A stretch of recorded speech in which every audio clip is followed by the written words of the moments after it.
This program is rated SPG. It contains scenes with themes, language, violence, sex, horror, or drugs, which may not be suitable for children. Strong parental guidance is advised.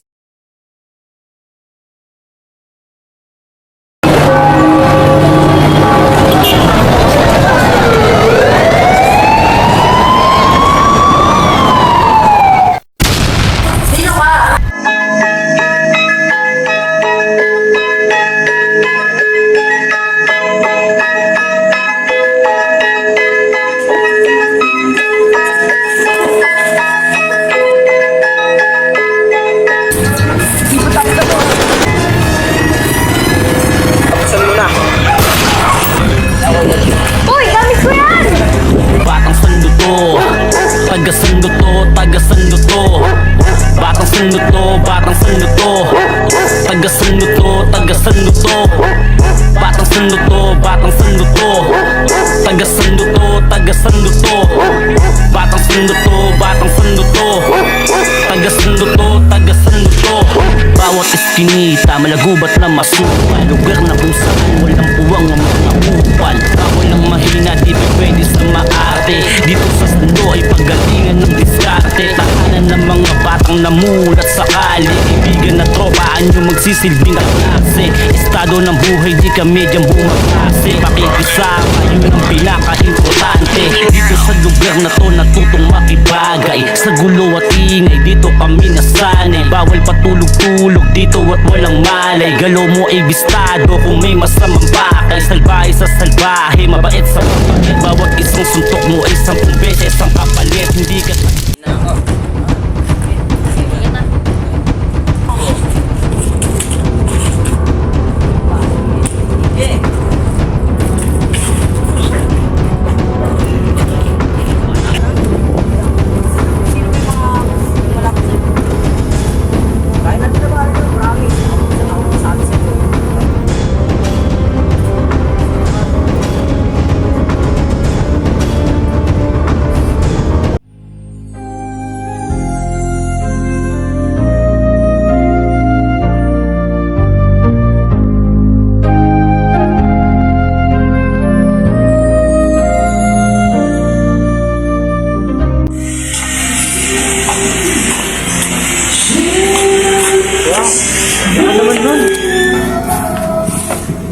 ano to?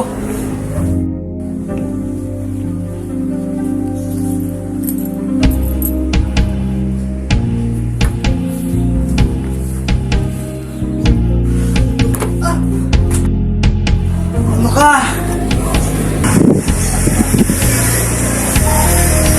Anong ginagawa mo dito?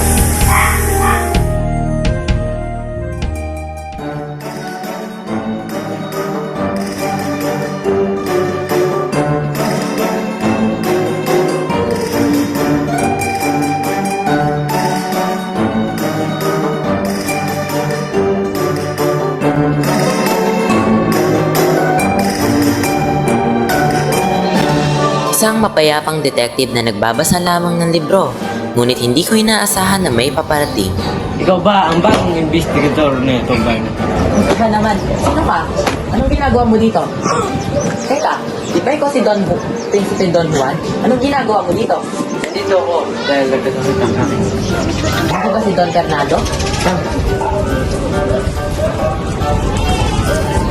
Kaya mo bang gawin ang itong Oh! hanapin ang ibong? Pero luma na to. Sa mga nahanap.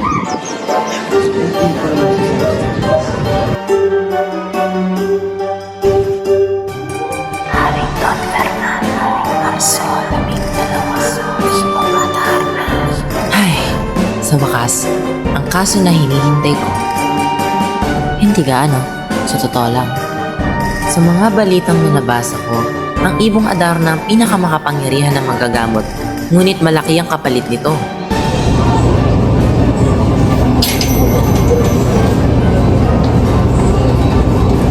Pero Romy, ikaw pala yan. Hindi kayo maupo muna sa tabi ko. Oh, maraming salamat, Catherine. Kamusta ka pala? Maayos naman, kaso yung medyo naging komplikado at magulo ang paghahanap ng mga pahiwatig. Ikaw, ba ano na maging kaso mo? Dumating si Prinsipe Don Juan upang humingi ng tulong sa akin. Sabi niya, nagkasakit daw ang kanyang ama, si Don Fernando. Siya yung hari, di ba? Siya nga, ano bang hinahanap nila? Gusto nilang mahanap ang motibo kadarna. Hindi ba parang medyo magical yun? Mahikal talaga yun. Ang alam ko, madami nang nakakakita sa kanya, ngunit isa na lang ang nagtitira sa kanila. Pasensya ka na at ako'y madaming iniisip. Pero ikaw ba, ano na ang gagawin mo? Subukan ko na lang hanapin. Sige na, Catherine, mauna na Sige, ako. mag-ingat ka. Medyo nanghihinala ako. Ang mananaliksik na sikat ay hindi kailanman pumilos ang ganito. Minsan nagdadagdag siya ng mga biro kapag nagsasalita siya. Ayos. Pero alam mo, Elijah, maraming nangyari sa akin matapos ko makausap si Researcher Catherine. Sana napaghandaan ko lahat ng ito. Sa aking munting masayang paglalakbay, ngunit hindi ko inaasahan may paparating na banta.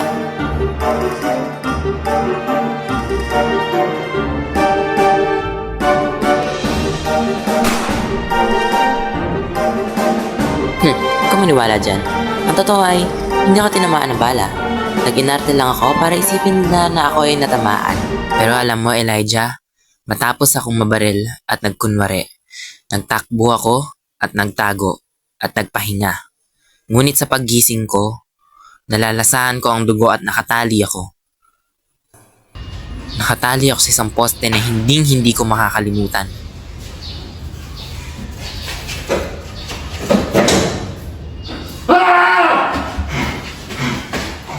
At nagulat ako na ang dalawang prinsipe ang dalawang bumaril sa akin.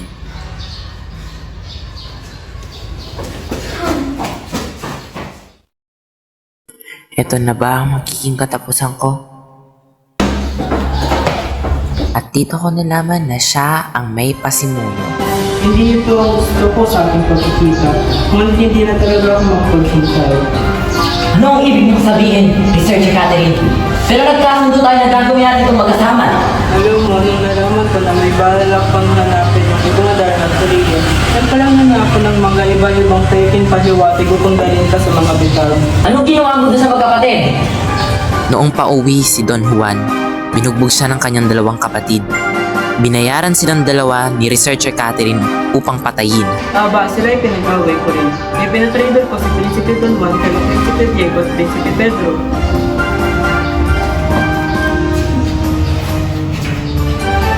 Aking kaibigan, ipinapabaya ako na ang buhay ko sa panganay ng ating minamahal. Mga traidor! Hindi ko maintindihan. Dapat akong tinamaan sa ulo at namatay. Pero salamat sa Diyos at binigyan ako ng pangalawang tsansa upang hanapin si Researcher Catherine at ipakulong. Kung ganoon, maaari mo po ba akong turuan sa pakikipaglaban?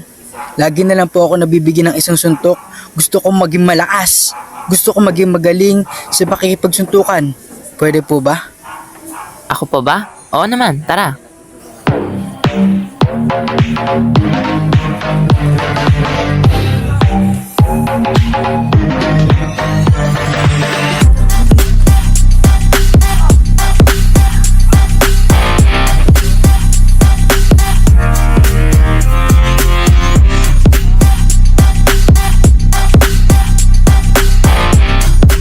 O ano? Ayaw agad. Tara, isa pa.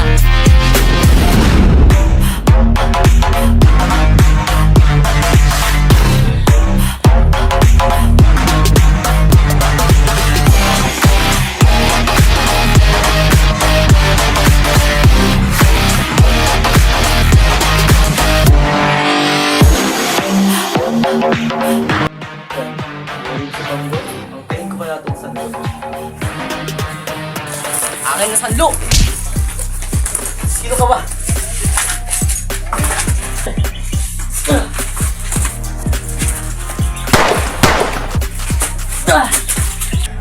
Grocery daw po malapit daw po sa may port. Ah, doon. Dala-dala ko lang doon. Ano nga? Ay, tol! Oh, Oo, kalat yun dito pero hindi ko pa siya nakikita sa personal. Ah, tara.